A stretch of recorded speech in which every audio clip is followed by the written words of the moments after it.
धनंजय मुंडे यांची आमदारकी रद्द झाली पाहिजे अशी मागणी करुणा मुंडेंनी केली आहे। तर न्यायालयाने आपली बाजू ऐकून दिलेल्या निर्णयाबद्दल समाधानी असल्याचं देखील त्यांनी सांगितलं। तर यापुढेही आपली लढाई अशीच सुरू राहणार असल्याचा निर्धार करुणा मुंडे यांनी बोलून दाखवला आहे।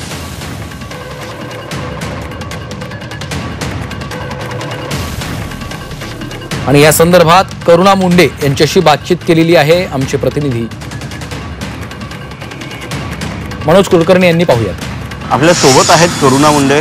काय सांगाल, कोर्टाने तुम्हाला दिलासा दिलेला आहे, आधी त्याबद्दल सांगा। न्यायाधीश साहेबांचे मी खूप खूप मनापासून चरणामध्ये वंदन करून आभार मानते।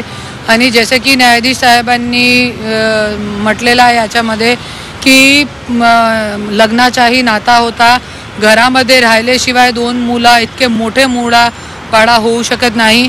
आणि जे धनंजय मुंडे त्यांची जशी लाईफस्टाईल आहे तसंच लाईफस्टाईल मध्ये जगण्याचा हक आम्हाला पण आहे।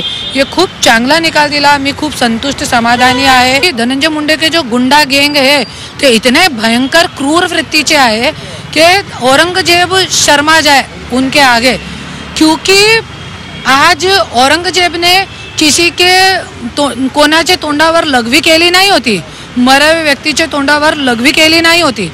आणि औरंगजेबनी स्वतःची बायकोला दोन मुलं सोबत 45 वर्षाची वयामध्ये रोडवरती सोडला नाही होता आणि स्वतःची बायकोला जेलमध्ये टाकलं नाही होता।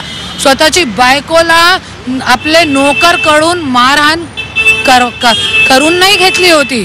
तो ये औरंगजेब पेक्षा जास्त क्रूर लोक आहे, ज्यांना मंत्रीपद तो सोडा, आमदार तो सोडा, जे समाजमध्ये राहण्याची लायकी नाही आहे हे लोकांची, हे लोकांना समाजमध्ये पण काढून टाकावं लागेल। व्हिडिओ जर्नलिस्ट धीरेशचा मनोज कुलकर्णी, जी 24 तास, मुंबई।